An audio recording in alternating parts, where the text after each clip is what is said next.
Bonjour tout le monde et bienvenue dans ce nouveau numéro de teaser. J'ai perdu le compte, mais c'est pas grave parce que Van va nous rappeler ce que c'est que teaser. Teaser, c'est le magazine hebdomadaire de Directive Première qui vous tease l'actualité de la semaine et nous sommes au 12e si je ne me trompe pas. J'espère pour toi. Oui. Alors on y va, on commence tout de suite avec les bandes annonces. Underworld 4 qui nous a été diffusé donc cette semaine. Tout à fait. Qu'en as-tu pensé, Van? On a presque l'impression que ça s'appelle Kate Beckinsale Underworld 4. titre, c'est ça, ouais. C'est le titre, la police est presque aussi grande pour elle que pour le titre du film. Ma foi, écoute à voir, moi je suis pas un grand fan de la saga, elle est toute refaite, mais ça peut être rigolo parce qu'on n'a pas eu de très bons films sur les vampires dernièrement. Espérons que ça clôture. Voilà, il serait temps. Il serait temps, ouais, cette histoire. La fin d'une époque. On continue tout de suite avec la bande-annonce du nouveau film Death Note. Ouais, tout à fait. Alors l'adaptation japonaise, c'est pas l'adaptation américaine qui sera faite sur Netflix très prochainement. En fait, c'est le 3e film sur Death Note. Il y en avait déjà eu 2 qui étaient plutôt sympathiques. Alors moi, j'ai toujours du mal avec le cinéma asiatique qui est très surjoué selon moi, mais c'était quand même intéressant les parties pris qu'ils avaient fait par rapport au manga. Donc là, on a un film qui est complètement exempt de la narration du manga, qui se passe 10 ans plus tard, où il y aurait 6 Death Note qui tombent dans le monde, et à voir ce que ça donne. Écoute, la bande-annonce est très japanisante, mais ça peut être sympa. Moi, je regarderai ça avec attention parce que le manga était fantastique. En tout cas, c'était déjà joli. Oui, on va c'est voir vrai. un peu ce que ça C'est peut très donner. Oui, moi je regarde les choses quand c'est joli. Allez, on avance, on continue avec la Fox qui préparait un film sur Stanley. Alors c'est la grosse news what the fuck du jour. Hashtag Naphtaline. Moi j'ai regardé ça un petit peu en me disant je suis pas le 1er avril. Alors ce serait un film fait par la Fox, donc du coup ceux qui ont X-Men et les 4 Fantastiques et pas par Marvel. Et le but serait pas de faire un biopic mais de faire un film où Stanley serait super héros, super espion et du coup on parcourait un petit peu sa vie par rapport à ça. Pourquoi pas, comme tu dis, moi je trouve que ça sent un petit peu la naphtaline en se disant vu là, je vais peut-être pas trop tarder à clamser, ce serait temps qu'on ait quelque chose dans les cartons. Alors, sachant que ce principe de Stanley super-héros est pas mal utilisé dans Ultimate Spider-Man, le dessin animé, où Stanley est agent du Shield, un des premiers, et en fait il est homme de ménage, agent secret, tout ça. Ce qui pourrait être rigolo. Il faisait déjà une apparition dans les nouveaux héros de Disney aussi. Après, moi j'aimerais bien un vrai biopic sur Stanley parce que la vie m'intéresse, parce qu'il a traversé quand même une période des comics très très intéressante. Il déjà dans une boîte de striptease dans Deadpool quand même, et c'est cool ça. C'est classe. Voilà. Allez, on continue avec Pokémon Génération. Ouais, tout à fait. Alors qu'il sera une web série Pokémon, je me permets parce qu'on va se faire tacler sinon. Donc une web série avec des épisodes assez courts. J'aimerais pas manger les fans de David Lafargue. On va se prendre des Pokéballs dans la gueule, ça va faire mal. Du coup, le concept ce serait de reprendre les scènes cultes des différents jeux, des 6 générations. Et la bande-annonce donnait assez envie parce que ça a l'air d'être un peu plus mature, ça a l'air d'être plus proche des jeux que du dessin animé que je trouve assez médiocre de mon point de vue. Et voilà, ça a l'air plutôt joli. Donc pourquoi pas à suivre. On verra ce que ça donne. Voilà, on rappelle que Pokémon, c'est quand même une licence qui promeut le braconnage et laisser des gamins tout seuls dans la forêt. Tout à fait. Voilà, ça, on dit rien. On continue avec du coup le genre super-héroïque avec Snyder qui balance une image peut-être pour répondre à Ben Affleck qui a balancé donc une image du Batman Tactical Suite. Ça s'inspire de Arkham. Ma foi, c'est assez sympathique. Après, effectivement, comme tu le disais, c'est du tweet-moi ça, moi je te tweete ça. De son côté, Ben Affleck avait tweeté Deathstroke qui sera peut-être présent dans Justice League, peut-être dans Batman. Donc ça commence à donner des news par les réseaux sociaux, parce qu'ils ont compris que ça servait plutôt pas mal. Voilà, et puis ça fait un lien avec toutes ces séquences dans Batman versus Superman que quelqu'un va gagner tout à l'heure. D'ailleurs, qui sont parmi les meilleures séquences du film en termes de baston, où il est méchamment badass, le Batman. Toujours du côté de la Warner, on reconnaît quand même la qualité des séries super-héroïques, notamment celles sur CW. Du côté de la Warner, pas d'une autre, enfin pas du mien en tout cas. Ça parle de débat. Donc la Warner a bien confirmé du coup qu'elle s'était servie de la série Arrow pour teaser, tester le concept Suicide Squad. On savait aussi que du coup Warner avait demandé de ne pas développer certains personnages dans Arrow comme Harley Quinn. Parce qu'ils se les réservaient pour les films. Et du coup, voyant quand même la qualité, le traitement qui est différent des séries et du coup beaucoup plus populaire par rapport aux films, du coup la Warner a décidé de lâcher un petit peu du lest. Et c'est pour ça qu'on a Superman dans Supergirl. C'est cette raison, ça a été évoqué ces 2 semaines. Et du coup, il y aura d'autres échanges possibles et notamment d'autres tests qui seront faits grâce aux séries. Voilà, pourquoi pas d'ici 5-6 ans, un gros crossover entre les séries et les films. On peut l'imaginer avec Terre 1, Terre 2, Terre 3, Terre 4, sachant que Flash a déjà énoncé ce principe des Terre 2 et Supergirl sur encore sur le concept des multivers. Du multivers.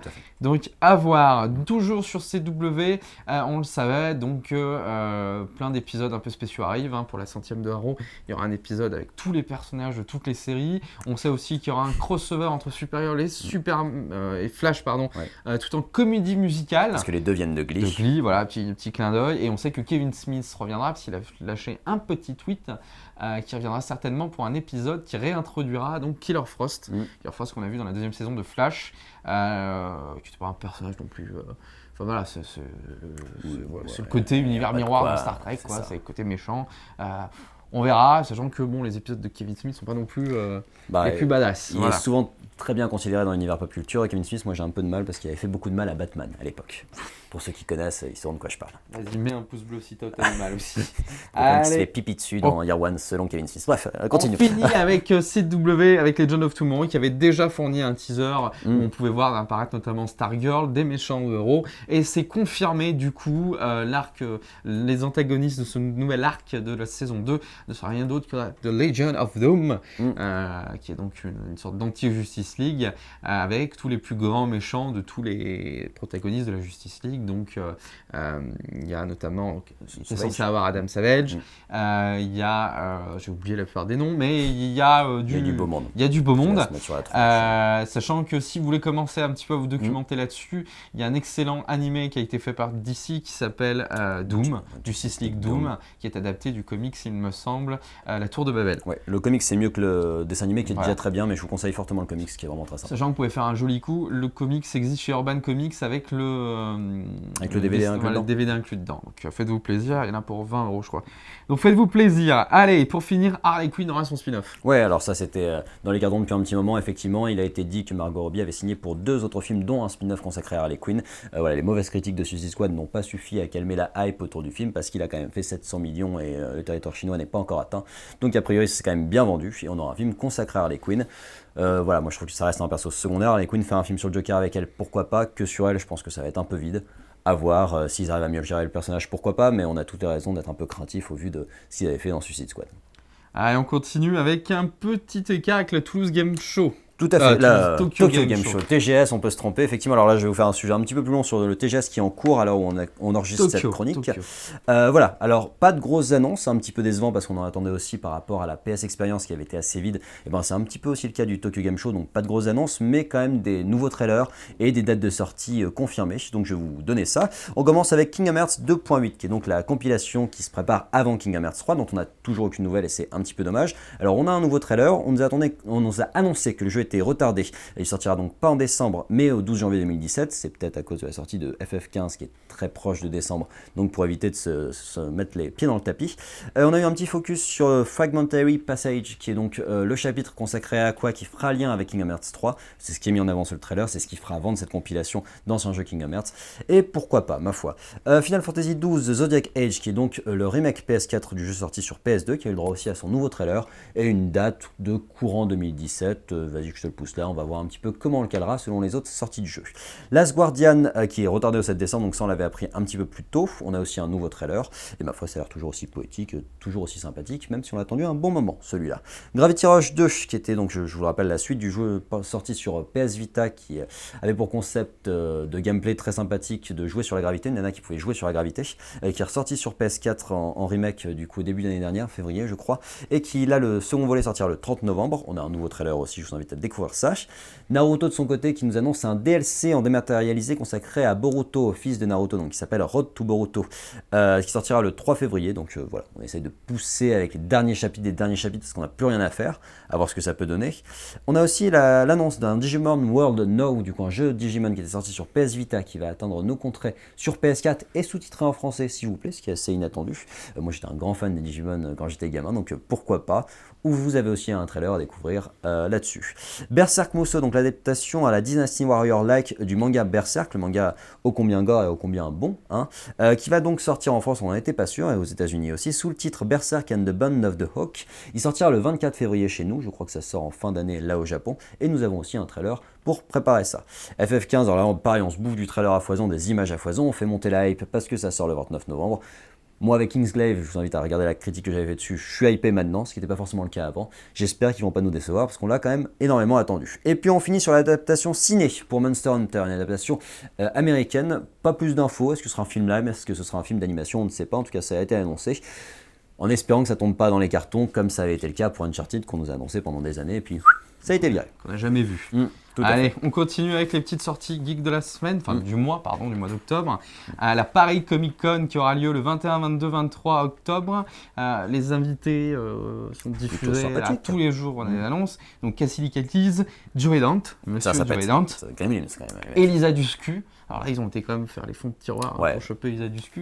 C'était Faith dans Buffy. Elle joue dans Dollhouse aussi, dans True Calling. Par contre, elle est très bien, mais c'est vrai que c'est un petit peu. Elle est maudite au niveau des séries. Ouais, la pauvre.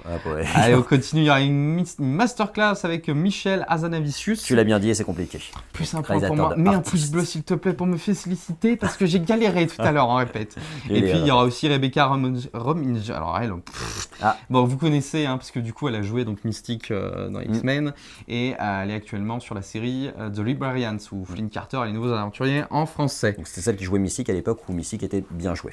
Pouh, ça troll. Donc, des invités plutôt sympathiques, ma foi. On espère que le Paris Comic Con s'en tirera mieux que l'année dernière où il avait un petit peu décrié. Je n'y étais pas, donc je ne peux pas me permettre de. Le problème du Comic Con français, c'est qu'ils mettent beaucoup d'invités qui n'ont rien à voir avec l'univers Comic Con. Enfin, Michel Hazanavicius, c'est super cool. Ouais, il n'y a pas sa place, quoi. C'est pop culture, mais c'est peut-être pas encore. À voir. C'est vrai qu'il y a eu d'autres événements, on en reparlera, mais du coup, à la Paris Comics Expo, il y avait des très beaux invités séries. À la Toulouse Game Show, il y a de très beaux invités aussi. Donc, mine de rien, le Comic Con ne paraît pas si extraordinaire par rapport à ce qui est fait à côté. Par rapport à son nom, effectivement. Mais bon, ça sera peut-être très sympa, ma foi. On va vous donner le nom du gagnant du concours pour le double Blu-ray 1 qui est ici. On vous l'a fait gagner. Vous avez été très nombreux à participer. Ouais, carrément. Merci beaucoup. C'est génial. Du coup, le nom va s'afficher. On prendra contact avec toi, gagnant, et félicitations. On te l'enverra très vite, au moins d'une semaine, parce qu'on est des foufous. Et puis, écoutez, il y a d'autres Blu-ray à gagner. Ça va être le Blu-ray de X-Men Apocalypse. Ouais, qui va tout juste sortir là. Et paf, nous on vous le fait gagner. Si ça c'est pas beau, et merci. Alors, qui pour le gagner, on va répliquer les règles, parce que vous n'aviez pas bien compris la première fois pour les autres règles. Alors qu'est-ce que je fais, mon Cyril? Explique-moi, je suis sur mon PC. Alors, pour les règles, ça va être très simple. Il faut s'abonner à la chaîne YouTube, repartager la vidéo, et dans le repartage, nous mentionner. Que ce soit sur Facebook ou Twitter. C'est tout simple. J'ai l'impression d'être Maryse dans. Pardon. Et du coup. Vas-y, Pierre Bellemare. Voilà. Et du coup, pareil, on reprendra votre nom et puis on vous l'annoncera au teaser de la semaine prochaine. L'intérêt, effectivement, c'est de repartager la vidéo. Nous, ça nous permet d'être un petit peu plus connus. Vous, ça vous permet de gagner des Blu-ray plutôt sympathiques. Ma foi, je pense qu'on est gagnant-gagnant. Il y en a pas mal qui arrivent, parce que il y aura aussi des comics.